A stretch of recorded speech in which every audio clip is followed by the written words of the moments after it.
Hello, and welcome to Dave Hill's podcasting incident with me, Dave Hill, the pride of Cleveland and beyond. I was once handed a moist towelette from a stranger in Ann Arbor.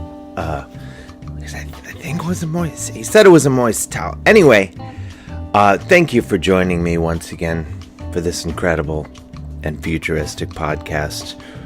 My sweet co-host Lucy is in the background chewing on a ball. I don't know if you can hear that. So lots of dog action from the get-go. Thank you to everyone for rating, reviewing, and subscribing on iTunes, Stitcher, Spotify, all the different futuristic places you can hear incredible podcasts. And thank you for supporting us on Patreon. Oh, and you haven't yet? Oh, and you feel like it? Oh, great. Go to patreon.com/Dave Hill. We have patches. We have t-shirts. And you get to be in my street gang, the dangerous snakes who hate bullshit. Speaking of which, this week, I would like to thank Ron Ball for joining the Dangerous Snakes via supporting the Patreon. Of course, when you support the Patreon, you do get into the street gang, and you get your dangerous snakes who hate bullshit gang member name, Ron Ball. Your name is Ron Ball, the Washington State Warrior who will leave his bag on the seat next to him if he damn well feels like it, even if some people have to stand. Yeah, it's pretty serious. I'd also like to thank Evan Baumgartner. Why did I say your last name? Baumgartner. It's not that hard. Just blacked out for a second. Anyway, Evan, your dangerous snakes who hate bullshit gang member name is I can't speak today. The Seattle 19% tipper, just because. Chris, maybe add some reverb to that because part. That's pretty sweet. Lucy's put her ball in my bag, and there's all sorts of action. I would argue it's unprofessional. Her interruptions sometimes, but we'll have the talk after. Anyway, thank you guys for supporting us on Patreon. If you would like to support us and get we'll have Dangerous Snakes Who Hate Bullshit t-shirts very soon. We have the Dave Hill's Podcasting Incident shirts in now, patches, phone calls where I sing Billy Joel to you. The list goes on and on, I'm vibrating with excitement just thinking about it. Anyway, go there, patreon.com/Dave Hill. We have an incredible episode for you today.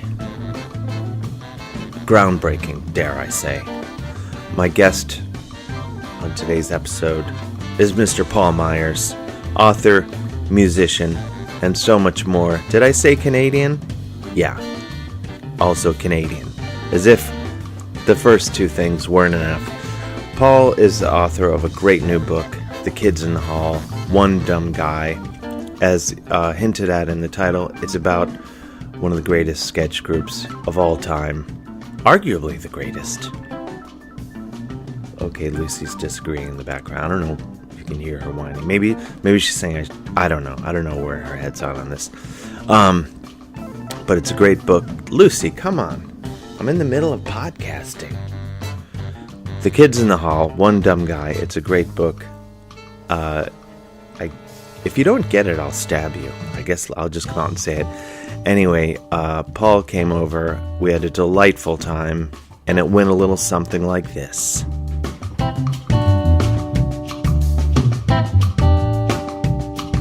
Should we? I guess once the coffee is ready. No. So we can start. Have you got a floor plan for this that you want me to prepare my thoughts for? Well, yeah. What we do is I ask you your 5 favorite candies, and then you pick a random town in Texas. No. Oh my God, I was so excited about that. Do that, though. We were just talking about. We're podcasting, right? Yeah. We're already podcasting. Oh, cool. So thank you, Paul Myers. Hey, no. For coming by my cave here. Your cave. It's a nice cave. I'm going to give away the location now. No, just kidding. Not the exact. I accidentally gave out the location once on my radio show. It's not really. I guess this living room is a bit of a cave because the ceiling is weirdly low because they built another. They built another apartment above, but back in the rest of this palatial apartment, the ceilings are a normal height. Oh, that's right. And I like this. You can't see it, people, but there's a red brick exposed wall that kind of also lends to the cave idea, I think. It does. Well, with the low ceilings, I thought I wanted to capitalize on it, and so I decided to make it as busy as possible and just try to make it like a Swiss chalet. Oh yeah, right. Alternate reality. Of course, being a Canadian, when I hear Swiss chalet, I think you mean a takeout chicken joint. There's a chain of chicken joints in Canada called Swiss Chalet. Is that like the poutineery? It's like a poutineery, but it's more like the equivalent of... I always tell people it's like Boston Market, but it's nothing like that. Mm-hmm. Have you ever been to Montreal? They have a thing called Saint Hubert. It's pronounced Saint Hubert, but it's like no, I don't these are know basically this. rotisserie chicken, takeout rotisserie chicken, but you can eat in, and they have like chicken and French fries and ribs, and it's basically a lot of people just buy the chicken. And it's like really salty, and it's probably, it's healthy, but it's not super healthy. And it's super popular for families. It's one of those things where like, we're just going to pick up Swiss Chalet. We're going to watch the game at Jim's house, or we're going to pick up some Swiss Chalet. I like that you gave it an extra Canadian. Yeah, it's hard not to. It's hard not to. I get that. I live in California, and I'm constantly revisiting my Canadianness through that. So, thank you for joining me, Paul Myers. Hey, it's really a pleasure to get in here and do this in New York City. Yeah, and you're tomorrow night you're at the Canadian consulate. Yeah, it's kind of this weird invitation only thing with Dave Foley. So by the time this airs, right, it will have already happened. Yeah, and it was heartbreaking that I couldn't invite everybody in that I know in New York City, but there's like a small amount of guests that I could bring. So there's a few people that you and I know that are probably going to be there, and some people that we know that weren't invited. So I'm glad we're talking about it in past tense. Yeah, because no one can become enraged. But actually, tonight, as we record this, I'm at a bookstore in Williamsburg. I'm doing McNally Jackson Books in Williamsburg, Brooklyn. Oh, nice. At 7 p.m. For your new book, this is how I lead into it. Oh, perfect. The Kids in the Hall, One Dumb Guy. Yes, One Dumb Guy. The story of the kids in the hall. That's very exciting. So this is kind of the East Coast media blitz. Yeah, you're on. It's a guerrilla media assault. You do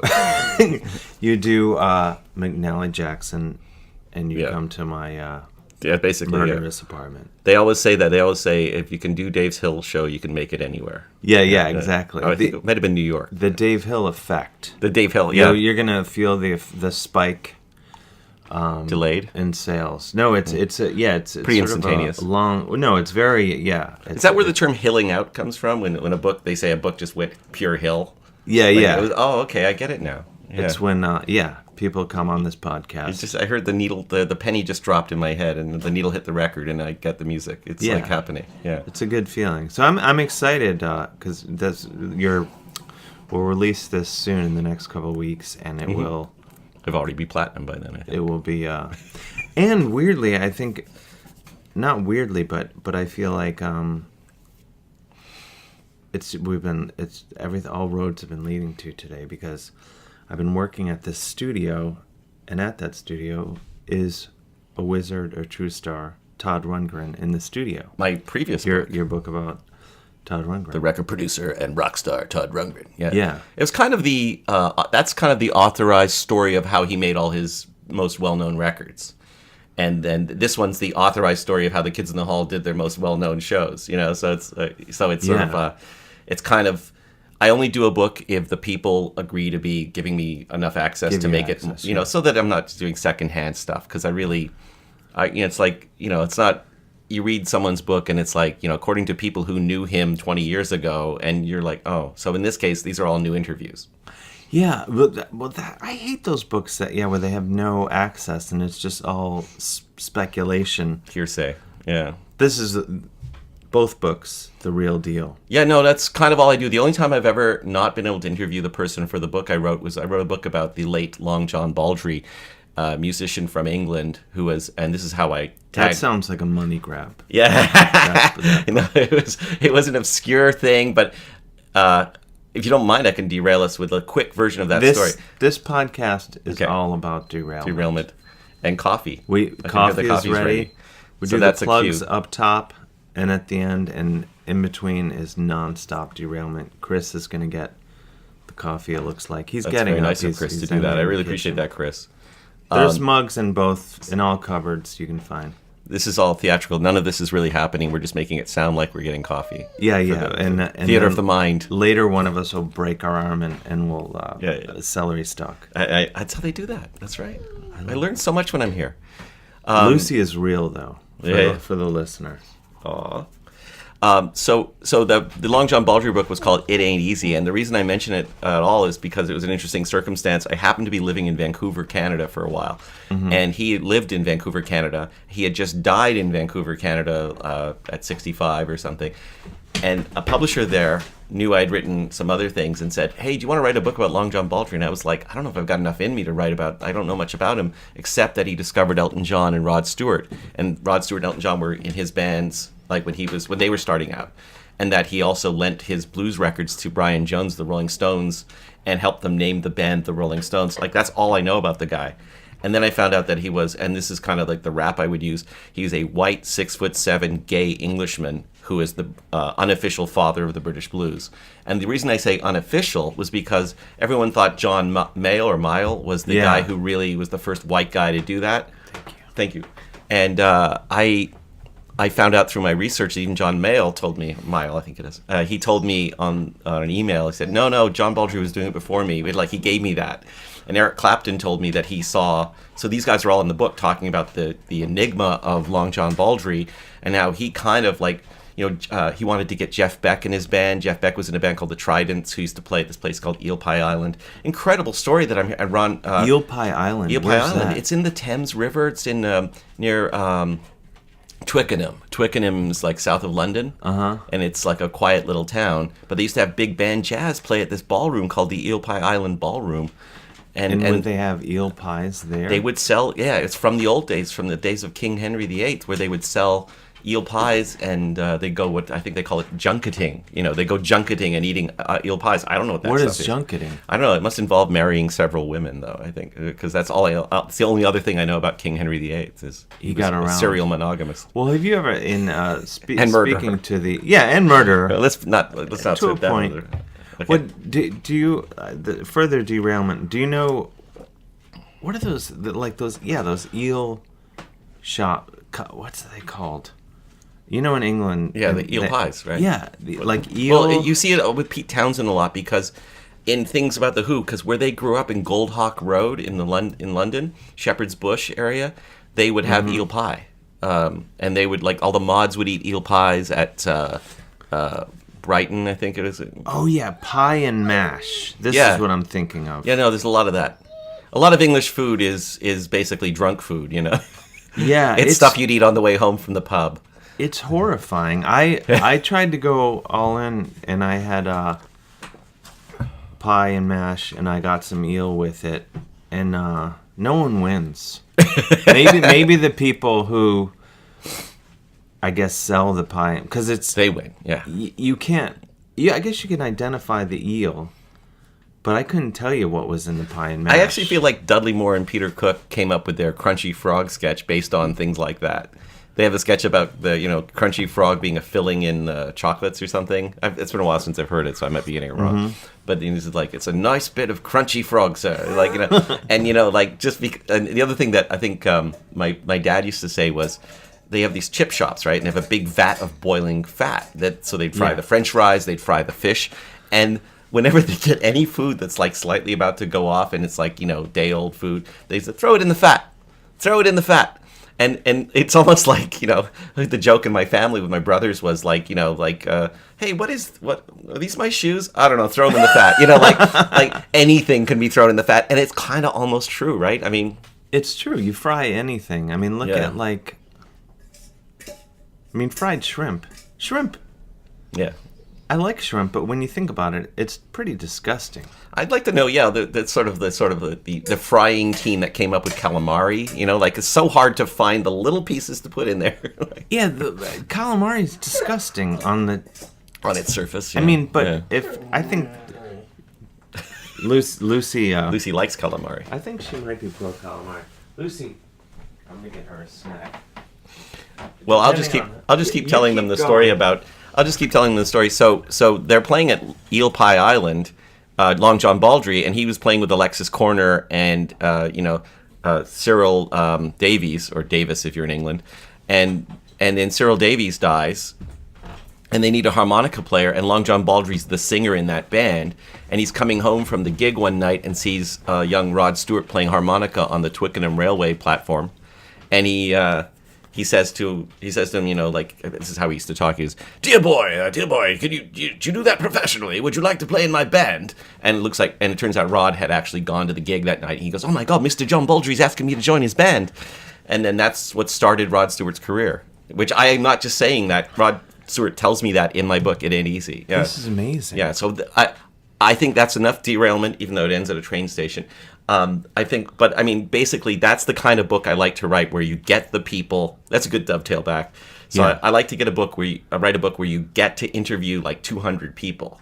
Hopefully not 200 long interviews, but like the main interviews are like several hours and days. Like all the kids in the hall talk to me for at least 5 hours each. Wow. And did you? So, and then how do you assemble a book? It's a pain in the ass. Pain in the ass. I mean, first thing I learned is, even though it means less money for me, hiring a transcriber is, the basic rule, because you want to just have it all out in front of you on paper or in documents, on Word documents, and then you can basically go through with, the equivalent of a highlighter on your computer, where you just highlight things like in yellow or blue or whatever. And anytime I use a piece and put it in the other master document that I'm creating, I basically make it look like a conversation. Like, I actually could teach a course in this. I don't know if it's the right way to do it, but the Paul Myers method. So right there, Paul Myers method. The Paul Myers method. Chris over here he's signing up. It sounds like a Euro prog band, right? Oh yeah. Das Paul Myers method. We should go Stuttgarten.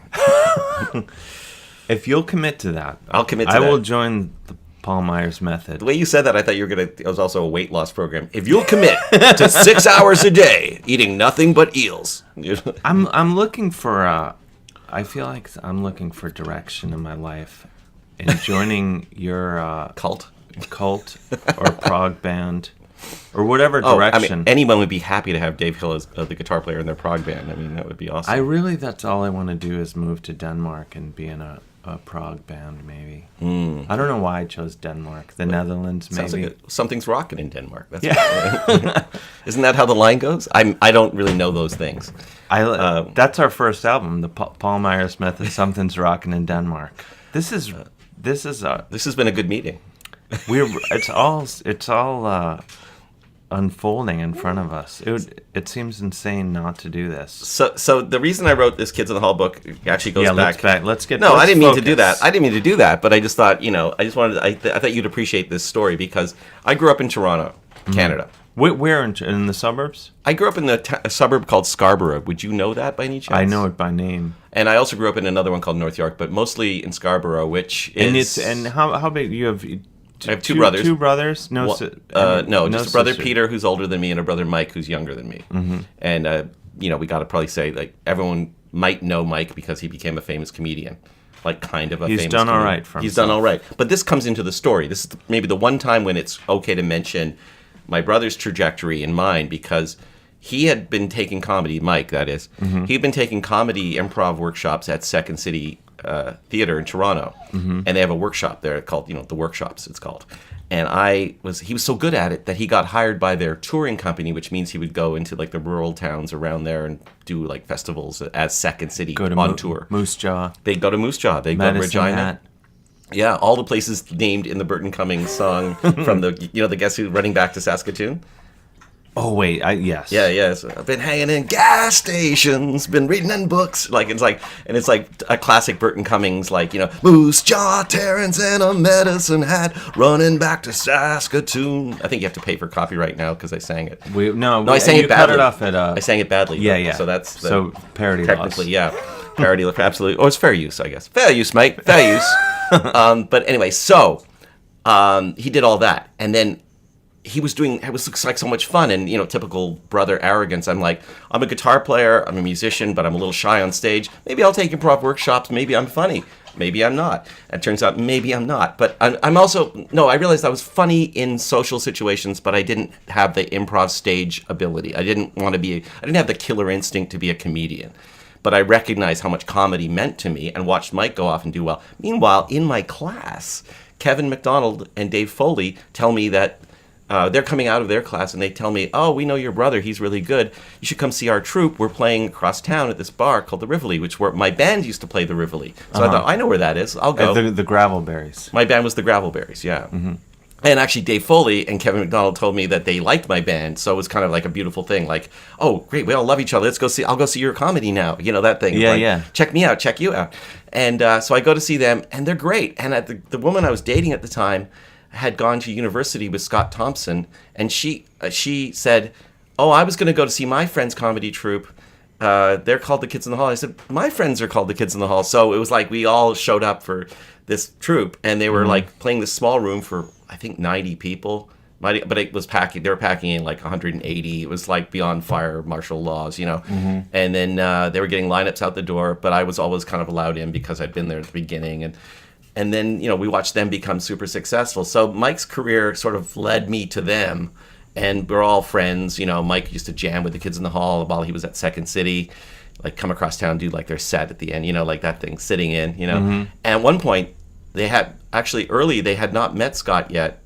That's right. It was before that Mike had jammed with them. And now, when you say jam, you mean like do comedy? Yeah, jam. Improv comedy. Yeah, so it's very similar just to musicians. Just for the listener, for the lay person who may not know the lingo. That's true. Yeah. So what they would do is, like, quite often you'll see this at, you know, the Groundlings or UCB or any of these other comedy places or Improv Olympic. They will have somebody in the audience that's either a friend of theirs or a well-known person, you know, showing up. And they would say, you know, he's going to do the improv with us now. And everyone's, you know, value added, like, wow. In this case, Mike wasn't famous, but it was like, here's a good friend of ours who's going to sit in with us, you know. And they got along really well. Their comedy styles were very similar. Bruce McCulloch of the Kids in the Hall really got along with my brother Mike. And there was a point where I think Scott was a rotating member of the show. He wasn't really a member of the troupe. Mm-hmm. And they were about to ask Mike to join the troupe. And then Mike got a gig in England. He wanted to go to England because a lot of us were Anglophiles, and he wanted to do improv in England or comedy in England. That's a whole other story. That's for his book. But he goes away, and then Scott is like a regular, and Scott's kind of got this extra thing about him because he was openly gay and doing material that was a little more sexually interesting, gender stuff and orientation humor or whatever. And so they thought, well, you know, it's good that, you know, we're going to go with Scott, and then Scott's going to be like this magic ingredient. So it wasn't like he was the consolation prize, but it kind of eliminated the sort of feeling of who do we go with? You know, Scott was clearly the guy that should have been in the Kids in the Hall. And Scott, prior to this, had a band called Mouth Congress. And still does. Yeah, they're back. Yeah, well, he was doing that all the way through the Kids in the Hall. It was him and Paul Bellini, who people who know the Kids in the Hall would know Bellini as the man with the towel. The naked man who wore a towel around his waist. It was kind of an art rock band, and sort of a little bit queer culture. So then, you know, Scott and Bellini were in this thing called Mouth Congress, and they were kind of one of the best band names of all time. Oh, it's a great name, right? And they would do like really, really like provocateur stuff, and it was just like, you know, sometimes like offensive or just, you know, provocative, you know, and Scott was just allowed to be Scott, just go wild, and then they would have like electronic bleeps and sometimes guitar parts, and it was just a lot of yelling sometimes or echoes, and they had a kind of a cult following, and now they're getting a reissue. Yeah, that's interesting. It just shows you, attrition. If you wait long enough, things can get reissued. Yeah, everything comes back. But yeah, he was telling me about this in person or on the cast. In person. Scott was telling me about Mouth Congress. About I've met him a couple times, and the second time I was wearing my witch taint corpse paint, and I don't think he remembered because I was in corpse paint. And right. Sometimes it's hard to remember someone. Witch taint's a very memorable name, though. It's, you know, that's why I said Mouth Congress was one of the best names, because I'm not willing to accept that witch taint isn't the best name. You're gonna seed the ground of the title, yeah. But so I knew those guys, and I started to hang out with them and see them when they were playing, and you know, Kevin and Dave would still come to see me play sometimes, so that was kind of neat, you know. And they're all in America now, except Kevin is in Winnipeg. Yeah, is they're this not true. actually. And Bruce is back in Toronto because he's doing a lot of work there. So he just decided to move his family there because it seemed to be where. I have no idea why he moved them there, but it sounds like he had so much work there that it was better to just be there. Mm-hmm. And I don't think they were particularly attached to the house they had in L.A. anymore. So I think it was time to come home. And sometimes people come home for the healthcare, because not a bad. Yeah. I mean, don't get me started. But Yeah. can I? Maybe you can sort this out for me. Now we're talking about the kids in the hall. Bruce McCulloch. I swear, I think what I did. Unless you can tell me I wasn't wrong about this, but I somehow fused TV show sketches together. Done that. Glued them in my mind. Yeah. And to my mind, this is what I would have seen. This is the sketch that I glued together in my mind. It's an awards show, and Bruce McCulloch is playing this character. They show a clip, and he's playing character in this movie, and he's in a wheelchair, and he's on stage, and he says, "You're all handicapped in here," and he points to his heart. Does this sound at all familiar? I believe that's in Brain Candy, the movie. Oh, it's in Brain Candy. It's a character with the get this. It's a character who's a boy with cancer, and you know what his name is? Cancer Boy. Oh, so I absolutely did create this. Yeah, no, it was a character. It was a character that was really controversial because Paramount Pictures almost didn't release the movie because of it. So this would have been Brain Candy was what, 20 years ago? 95, 6. So okay, this is exactly what I did. So I took that scene from Brain Candy because I would watch Kids in the Hall in my friend Pat Case's basement, right, in suburban Cleveland. Oh, right. We watch it on a lot of people cable. up in that part of America would watch Kids in the Hall. Yeah. Huge fans. And though apparently not huge enough not to have done this. It's a long time. Yeah, but some other sketch show that I choose to believe is also Kids in the Hall did an awards show, and they cut to some old footage of Jimmy Walker in a tux in the crowd, and he's laughing hysterically at what happened. I know they do those reaction shots. Yeah, and they just use stock footage for those. Yeah. So someone did that. It might have been Mr. Show. Maybe. I mean, I know that Mr. Show, who came right after the Kids in the Hall, did a thing where it was the ad awards. And you remember that one? They did a sketch where the guy who did the commercial for NAMBLA, the National Association of Man Boy Love, wins the award. And everybody who made the commercial has black bars across their eyes because they want to win the award, but they don't want to be seen. Because it was an ad for Man Boy Love. It was like I'd like to thank everyone who helped me make this commercial. And there's one guy who's into it. That's right. I think it was like Brian Posehn or something. It was like, but anyway, so the Kids in the Hall and Mr. Show had a similar sort of. You know what the thing about those two troupes is? They're anarchic and socially satire, but they're not topical. Like neither of them did like a Reagan sketch or a right. Yeah, or it could Clinton be just sketch. kind of it's evergreen. Yeah, exactly. And because social satire is kind of something that the same issues happen every generation. It's sort of why punk rock, the anger of punk rock, doesn't necessarily mean Reagan or Thatcher. Right. It can, sometimes specifically so, but, mostly the stuff is evergreen, Yeah. So this is the horrifying thing that I did. Everything I've just described to you. So I took the scene from Brain Candy, and what now, I think you're right, was likely a scene from Mr. Show.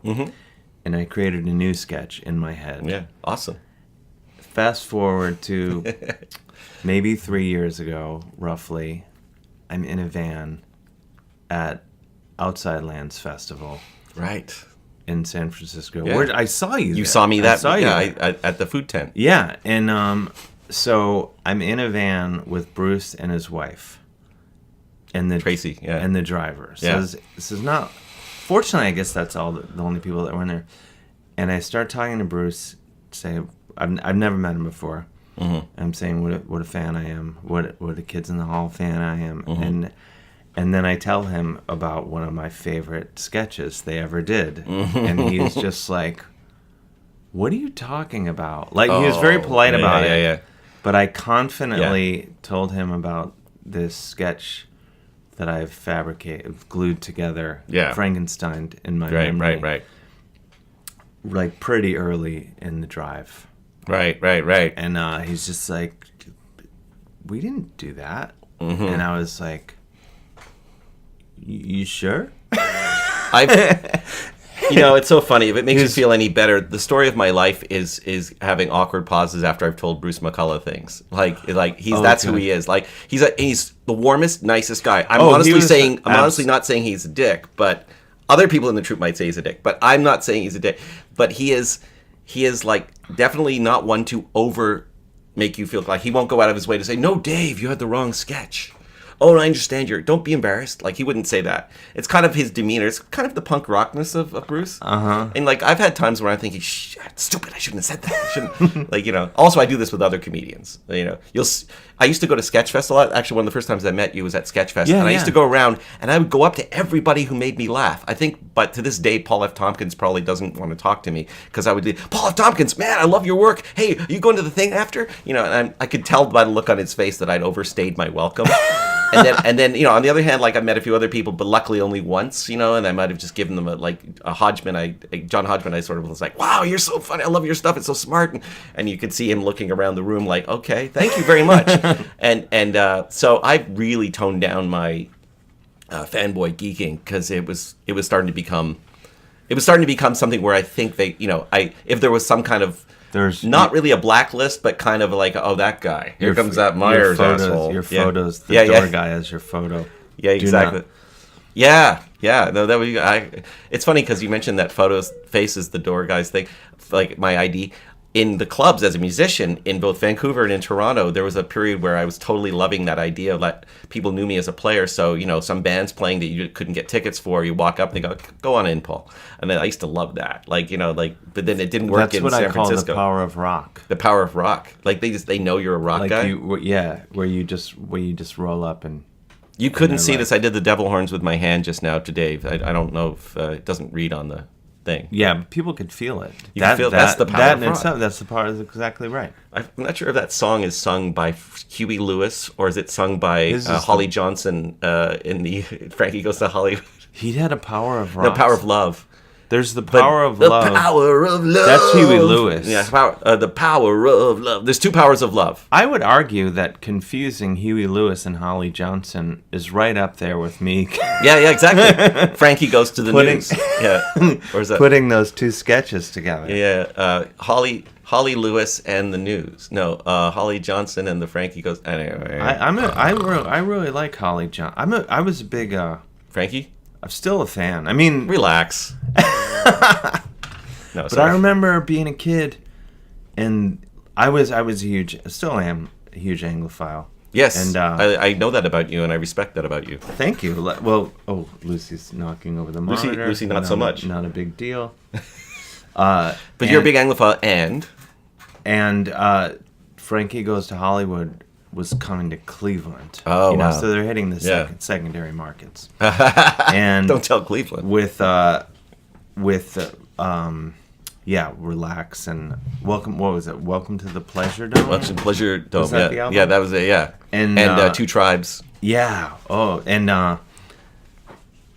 they were on like the local news and just being like. Like the like 5 o'clock news I always call it. It's sort of the soft news where they talk about how donuts are good for you and and new study says donuts are actually good for you. Well, Becky knows that I'd like a few donuts right now. One of those things. Our own Cliff Clavin. Exactly. Yeah, so every city in the world has that show. They were on that show and they were just like derailing it really hard, and it was so exciting. I was like, oh, these crazy English guys are coming over. Derailing it? They were just making it really hard on the young reporter who was trying to be like, oh, right. You guys are the hot band. That's their pleasure. It's like they're tired, they're English, and they're like, oh, stupid Cleveland, are you? Like they saw Johnny Lydon years ago, and they thought, look, it's my chance to be Johnny Rotten. Exactly. But it was so exciting because I was on their side. Yeah, exactly. I was like, this is what we want. I want someone to come here and derail. Tear it up. Oh, like man. like Willard, like with the rats, just tear them up. Yeah. No, I know that thing, but I was going to say the thing I liked about Frankie Goes to Hollywood, which is totally relevant to this Kids in the Hall thing we're talking about. I know. But the thing I liked about Frankie Goes to Hollywood, though, was main thing I liked was I was a big fan at that time of the Fairlight and studio production, just the idea of studio producers as like they can make anything, and now I'm a little more toned down. Now it's about, but there was a time when I praised Trevor Horn, the producer of those records, and thought like, oh my God, he just did ABC's Look of Love, which was like widescreen film production, like the sounds were all out of nowhere, and the bass line in Relax, like conk, conk, conk, conk, conk, yeah. conk, and all these big echoes and thunderclaps. And I it's funny how much I fetishized production in those days, like Hall & Oates, Out of Touch, Bob Clearmountain and Arthur Baker, and it was like, the Out of Touch with these huge Fairlight drums and synthesizer basses, and I used to think, wow, this is great. It's a great time to make records because they're all beautifully synthetic, and I kind of lost the plot, I think, but what's the time? I don't know. I like a nice '80s snare, like yeah, with the noise gate, like. It just stops dead. I'm a sucker for that. Yeah, no. I mean, now you can appreciate everything as its own fabric. Like, so you can say, I don't feel like corduroy today. Maybe today I feel like satin, right? But back then it was like, sure, satin's dead. We're only going to wear polyester. And there was a feeling that synthetics was the only way to go because you could do it on a computer. Therefore, we have to make it on a computer. Yeah. It's funny though. This is actually to just because I'm all about bringing us back because I have ADD, so I should explain that. No, this is good. I have ADD, which means that I'm an expert at leaving breadcrumbs for myself to get back on the topic that I came to talk about. Yes. And rock and comedy is a good segue back to the Kids in the Hall because, like I said, I was playing in the same club they played in. There was a definite feeling that the Kids in the Hall created a rock and roll comedy element on Queen Street West in Toronto, where the clubs were. Like by Queen and Spadina? It's right by Queen and Spadina. I'm impressed. That's the only intersection in Toronto I can just rattle off. So I always that was my hood. That was my hood. It up. Yeah, no, that's why there were like 4 rock clubs in that one neighborhood and some cabarets and like a bar for like old veterans, and like it was like that kind of slightly gentrified but not quite. Slightly slick, mostly hipsters, but not quite rich people yet. It might be different now. I think it is. I think they have all kinds of like chain stores now. But I can't compare it to anything because when I once said Greenwich Village and everyone was like, no, it's not like Greenwich Village. Okay, and it's just like that. It's the strip where the bands would go to play because at one point nobody else was going to that neighborhood, and then it became really cool. Is that where a Horseshoe Tavern is? It's right next door to the Rivoli. In fact, when I left, the El Macombo's just up the street up Spadina. It's 4 blocks north of there. I'll give you directions later. My going away party when I moved to San Francisco in 1997, we threw a going away party at the Horseshoe Tavern, and it was like everyone was playing songs in our honor. It was really nice. Like we're sending him off to California. So of course one person played "Going to California" by Led Zeppelin, and but that was at the Horseshoe. Come to California by Matthew Sweet. I actually played that song myself. And do you know the way to San Jose? Because I was moving to San Francisco, which is really close to San Jose. It seems closer when you're out here, right? Like it seems because they're actually like a 2-hour drive, 3-hour drive. But but it seems just up the road. They got San in the name. It's got to be the same. Yeah. So they drink San Pellegrino. It's all about that. It stands to reason. This all checks out. It stands to reason. Oh, no, dad joke. So, but definitely the connection of Kids in the Hall and rock and roll, very much so that they started playing rock and roll between their comedy sets. So they do a sketch. Don't say skit. They do a sketch, and then the lights would go off, and then you'd hear Matthew Sweet playing on the sound system or the Buzzcocks. And they're pumping the audience between sketches, which is how they ended up getting the Shadowy Men from a Shadowy Planet to play live on their shows. And then eventually when they got the TV series, that's how the Shadowy Men music became the identifying sound of the Kids in the Hall. Yeah. That twangy guitar sound. Love it. Brian Connolly, like one of the best guitar players that I wish more people knew that name because he's iconic. Like he's a great twang guitar player. And the whole band was great. But I mean, Brian's guitar sound was just signature. Kids in the Hall, One Dumb Guy. What does the title refer to for the listener? Yeah. So the Kids in the Hall are 5 smart guys with a lot of ideas and a lot of directions. Mm-hmm. And then Kevin MacDonald observed that at various times in their career, when they get together to make a decision, it's like they become one dumb guy. So the joke, I think the comment that he made was, On our own, we're like I'm saying it like Kevin. On our own, we're all 5 pretty smart guys, but together we're one dumb guy. And then Bruce McCulloch mentioned it in another interview, quoting Kevin. And so actually to a point where I couldn't remember which one of them made it up, but I determined it was Kevin. And it kind of became a theme in the book of like, you know, like mentioned Cancer Boy earlier. They get a big movie with a big, Paramount Pictures, a big like, American film, and Lorne Michaels producing, and they get into a fight with the studio about including this character that's a bald-headed boy with cancer who is kind of making fun of the way charity people sort of sometimes let the kids get away with being dicks because and it wasn't really making fun of children afflicted with anything, but It was kind of about the preconceptions of the media that exploit them. Yeah. But that went over everyone's heads, of course, and all people saw was Bruce McCulloch with a shaved head going like, I have cancer. And that's supposed to be the joke. I mean, you laughed, I laughed, and like we're sophisticated. Well, it's because we're sophisticated. You're drinking out of a Dio cup. Yeah. How do you pronounce it? Dio? Dio, please. I've never actually said the names out loud. I'm a quiet metal fan. I whisper. Well, yeah, if you don't have occasion to say Dio out loud, I don't know how you know. I guess it would make sense that it's Dio. It's Dio. But anyway, he's drinking out of the glass that says Dio. So I never let anyone drink out of this glass. I could imagine. No one else. No, Dio glass always goes to me. I could totally understand that.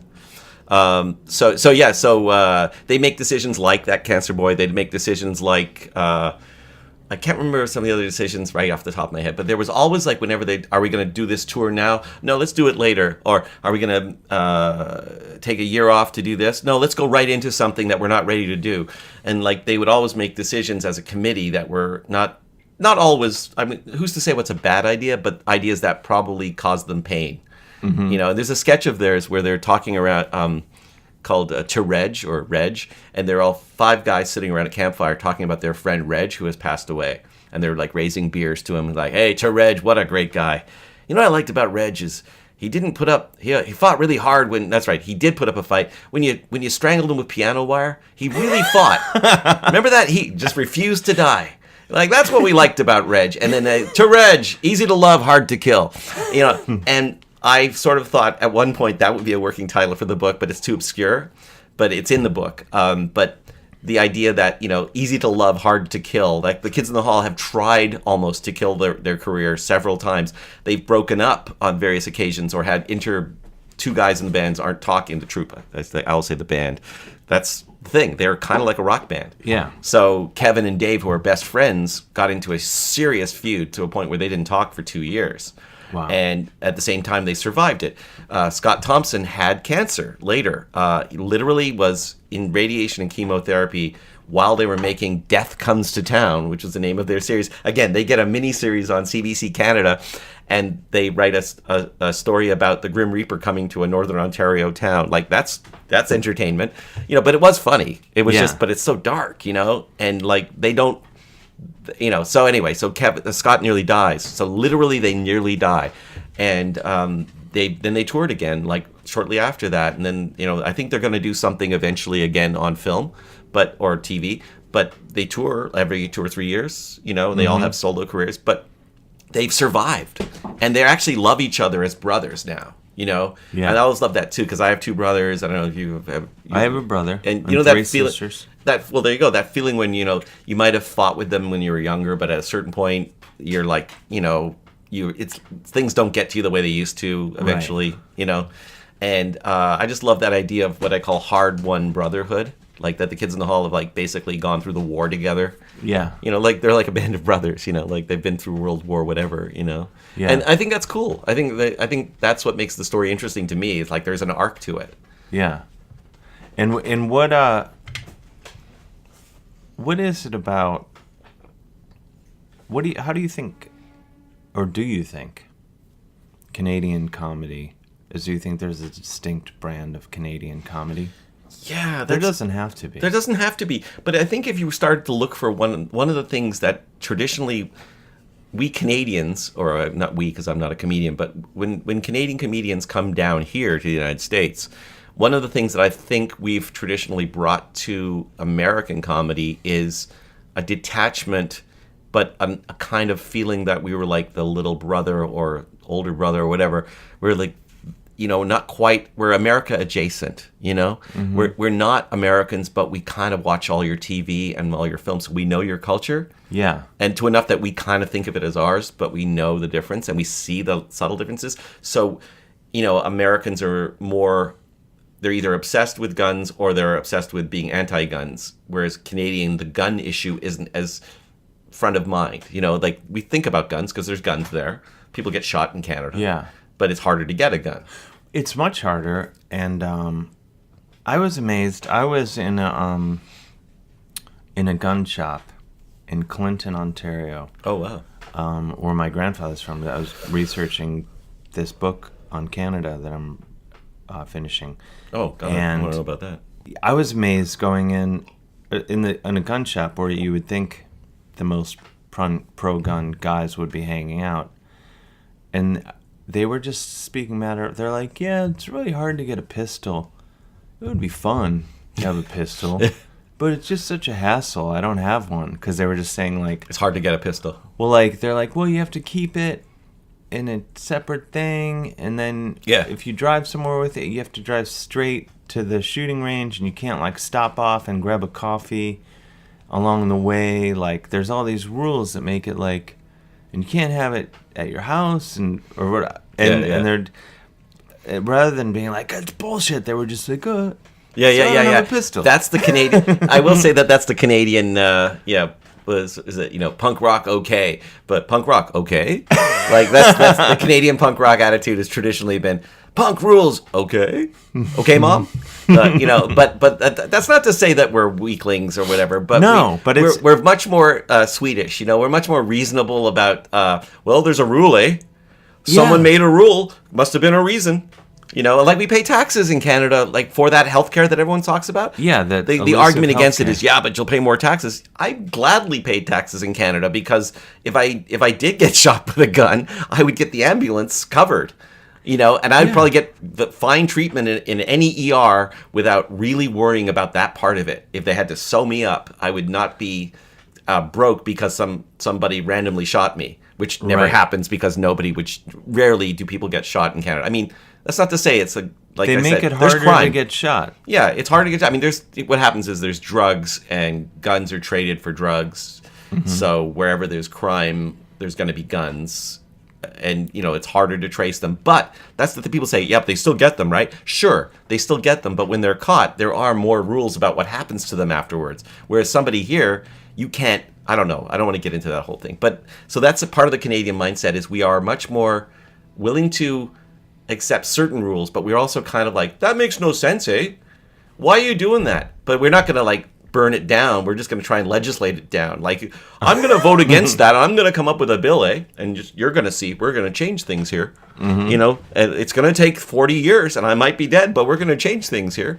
Whereas the American Constitution was settled in blood, like it was, and also pillage and colonization. But, Canadians did that too, just so you know. Like, we're not perfect. The Native First Nations people in Canada are still paying. Don't get me started. And there's still not a lot of constant talk about reparation that there should be because, even Justin Trudeau, who's pretty good by international standards, it's kind of not moving fast enough on the First Nations stuff, and or moving at all, as far as I know. Well, I'm amazed being up there. I've met a few First Nations people, and they also say, like, one guy was a bartender in Winnipeg, and he said I was racist against First Nations people. I was adopted, and he didn't know he was First Nations.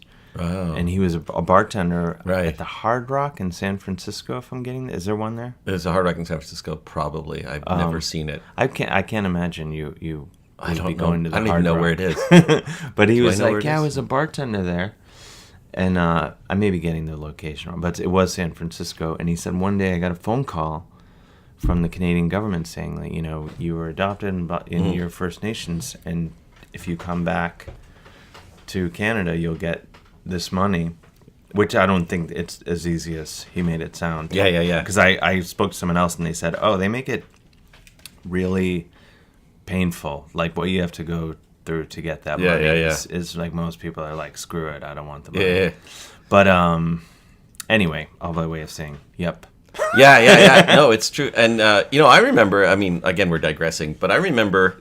This is the digression. I remember podcast. I lived in a place called Bathurst in Queen, which is, so Queen Street at Spadina, where we were talking about before, if you're following along. Further down the street, there was a bunch of native First Nations people that were alcoholic, and they were homeless, and they were drunk all the time. So people used to make comments about them. Like they said horrible things like about them, and it was kind of like a joke. Everyone was like, yeah, and I actually don't want to repeat the things that were said. They didn't call them like specific epithets, but it was definitely just a bunch of these guys, and you kind of went along with it because I've seen those guys. Like you weren't even questioning it when you were younger, and shameful, right? Like but it was just kind of like what you saw. It's sort of like even in general with homelessness in general.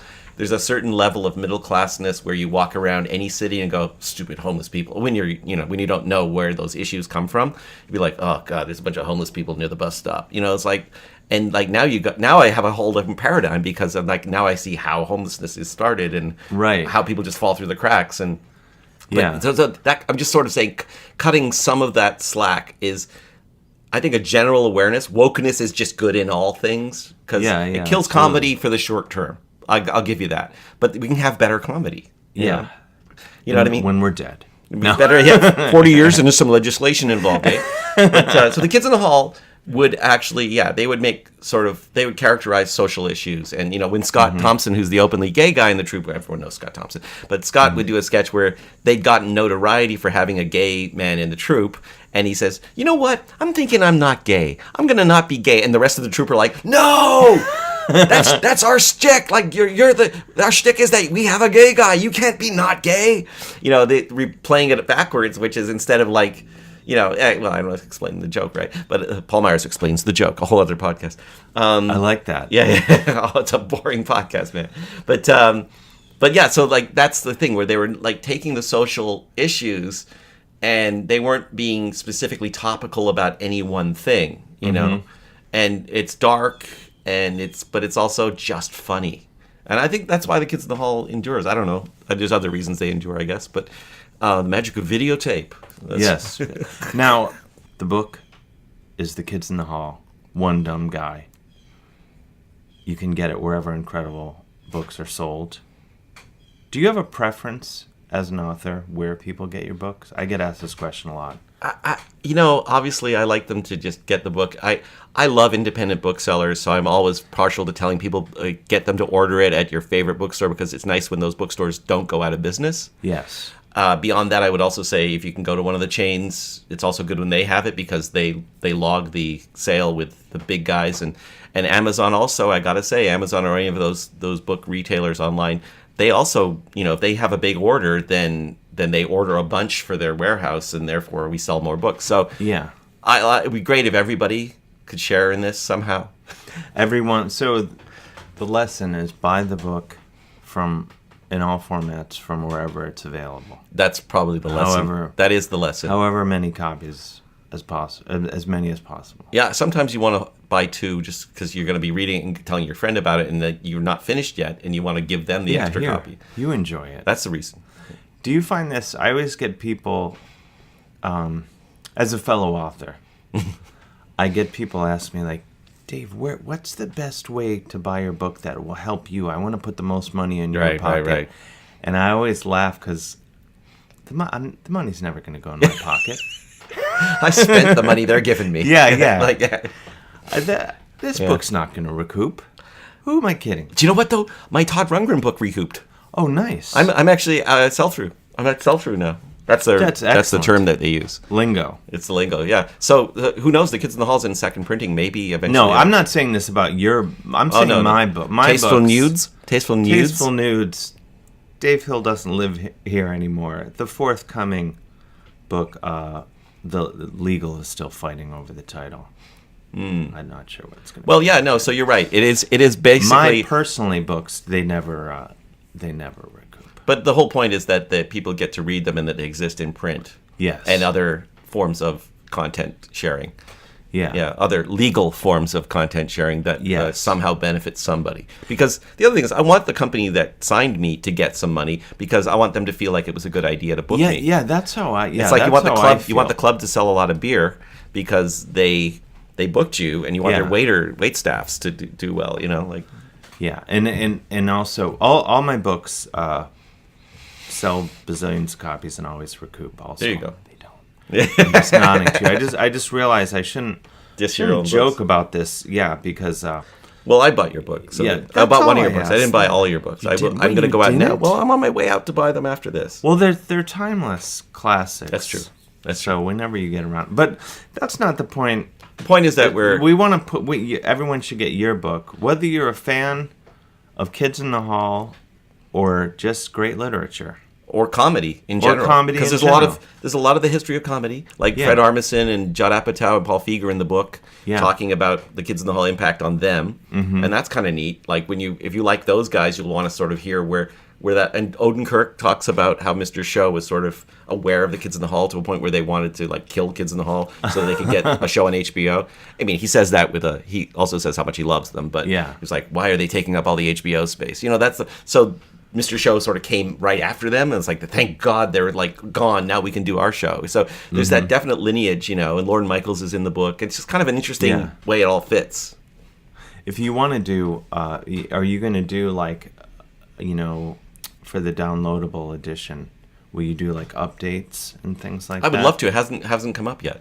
Well, I offer you this, and then we'll wrap up this episode. If you want to quote me about my horrible Frankenstein sketch that never happened. Absolutely. That's going in the bonus content for sure. Bonus content. That's true. And now we hear from a complete idiot, Dave Hill, who embarrassed himself in a van with Bruce McCulloch. Thank you for your time today, Dave. Thank you, Paul Myers, and everyone, for all the reasons just mentioned. Get the Kids in the Hall, one dumb guy, or I'll stab you. That's my my threat. Any call to action. He means it, man. He means it, man. He's crazy. Yeah, a lot of people have a lot of blood spilled.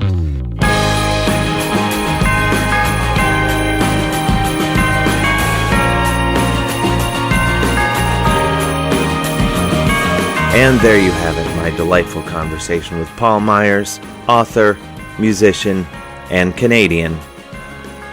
Get his new book, The Kids in the Hall, One Dumb Guy. It's great. I have it. I've read it. I'm going to read it again. You can get it wherever incredible books are sold. Your local independent bookstore, or, some monolithic online retailer, I guess. I don't know. I'm not going to tell you how to live your life. Just get the damn book. I've had it. Anyway, thanks once again to my co-host Lucy and her non-stop dog-based antics. Thank you to my partner in crime, Chris Gersbeck, the brains behind the operation, who does all the fancy nom-twiddling and whatnot, adds the cool effects like this explosion sound.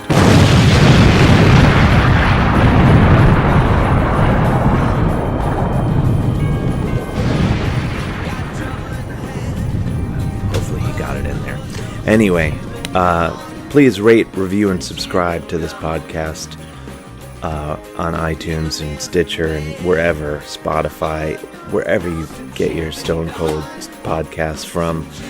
It makes a huge difference if you rate and review and stuff. And somehow there's an algorithm, a futuristic thing that none of us will ever understand.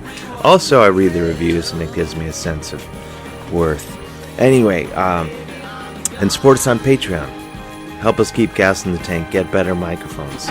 Maybe even move into a dog-friendly studio. Patreon.com/Dave Hill. Until next time, stay street, stay hydrated, and get tested, everybody. I love you so much.